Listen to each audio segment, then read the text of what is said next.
سلام دوستان عزیز و گرامی، با یه فال دیگه اومدیم خدمت شما. فال روزانه، فال میخک. بریم تا ببینیم فال امروز به ما چی میگه. بسم الله الرحمن الرحیم. نیت کنین دوستان. خب دوستای عزیز، اینجا یه گوش افتاده. اگه قشنگ ببینید حالت یه گوش هست که تو زندگیتون کسی هست که همش خبر میبره میاره. حواستون رو جمع کنید تو فامیل، تو اقوام چه کسی هست که براتون این اتفاقا رو براتون رقم میزنه. بعد دوستای عزیز، مسیر زندگیتون بازه، فرصت شغلی زیاد دارین. بعد اینجا یه خانومی رو میبینم که خمیده است و منتظر هست، انتظار شما رو میکشه. بعدش اینجام که میبینید یک حروف هی افتاده، هی جیمی، که میتونه سر اسم حسن باشه، حامد باشه، کسایی که سر اسمش این هست تو زندگیتون افتاده. چه کسی تو اقوامتون یا تو فامیلتون اول اسمشون هی هست، از طرف این کمک میشین شما که اصلا انتظارش هم ندارین. بعد یه عدد 10 افتاده که میتونه تو 10 ساعت دیگه یا اینکه 10 روز دیگه یه اتفاق خوب براتون بیفته. بعدش اینجا میبینید یک سفر در پیش دارید. یه ماهی من میبینم که این ماهی براتون خیر و برکت هست، خوششانسی هست. بعدش ببینید اینجا حروف 11 افتاده. باز دوباره اینجا یه خانومی هست که خمیده است، چش انتظار شماست.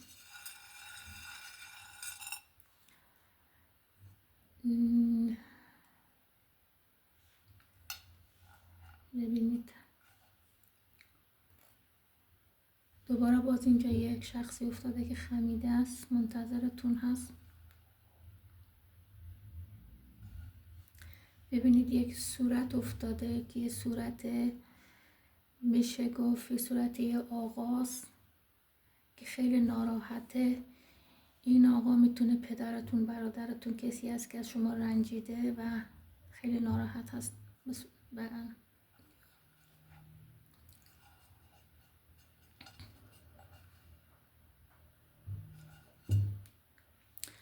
و اینجا من یک کشتی میبینم که شما سفر دریایی دارین، ایش براتون خوب هست، خوشاینده. این حتما انجام بدید. ببینید اینجا یه قلب میبینید، قلب هست که شکسته. ببینید که اینجا قشنگ ببینید قلبه، اینجا میبینید شکسته. قلب چه کسی رو شکستین، چه کسی از دستون ناراحت هست، برید حلالیت بخواین.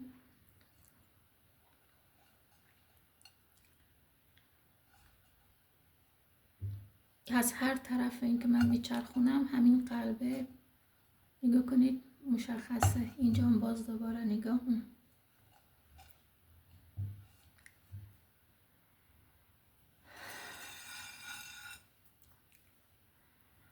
بعد نگاه کنید اینجا یه حاله گوش افتاده که کسی خبر میبره میاره تو زندگیتون، مواظب باشین.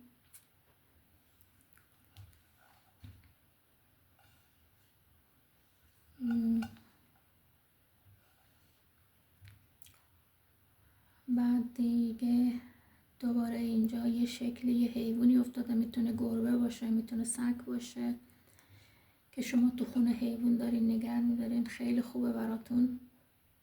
اگرم ندارین بگیرین.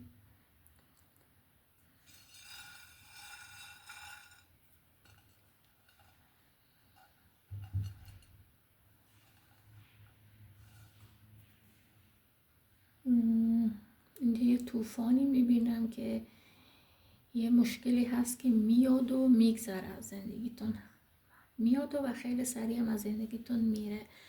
خیلی صدقه بدین.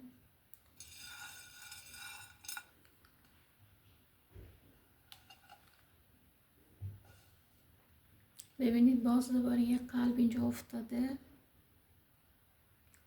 این بار این قلب درست کامل هست، یکی هست که شما را دوست داره. اینجا عدد 11 افتاده، 11 روز یا 11 ساعت اتفاق خیلی خوب براتون میفته. بعد اینجا یه خونه افتاده، میتونه این خونه یه سقفیه که مثل این خونه است، مثل این که شما با یکی هم خونه میشین یا ازدواج میکنید، همچین چیزی معنی میده. بعد اینجا یه چتری افتاده که زیر این چتر خیلی اتفاقای خوبی هست.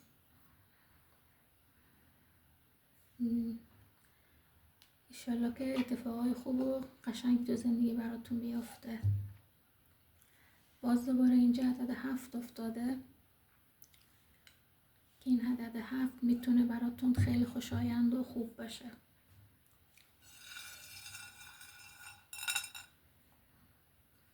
باز دوباره نگاه حاله گوش افتاد. ببینید عدد 7 افتاده، 7 روز یا 7 ساعت دیگه اتفاق قشنگ براتون میفته.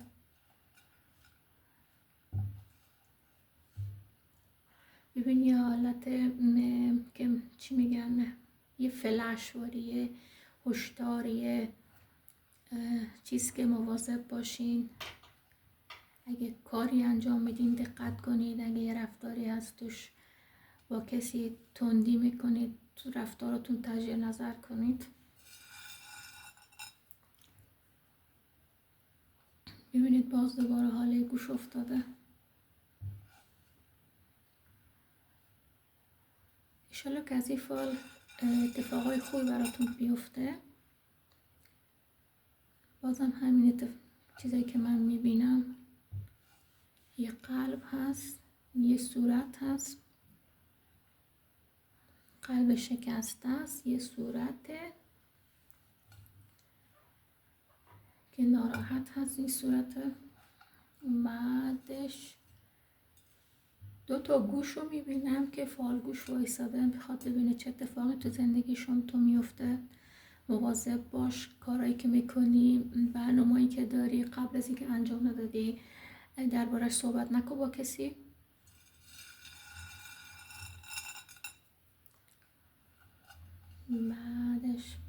بعدش اینجا دوباره یه آغاز. بعد یک مسیر راه زندگیتون بازه انشالله که همیشه همینجوری مسیر زندگیتون روشن و خوب باشه.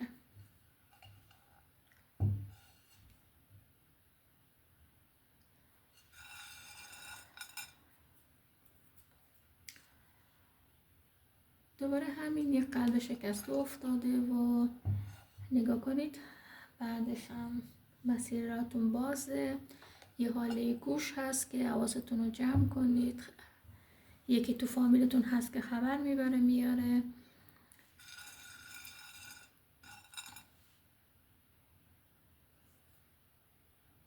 بعد مسیرهای شغلی و مالی باز هست، نگران نباشید، تلاش و زحمات شما نتیجه میگیره. خب دوستان عزیز، امیدوارم از فال امروز هم لذت برده باشین، جواباتون رو گرفته باشین. تا یک فال دیگه، خداحافظ.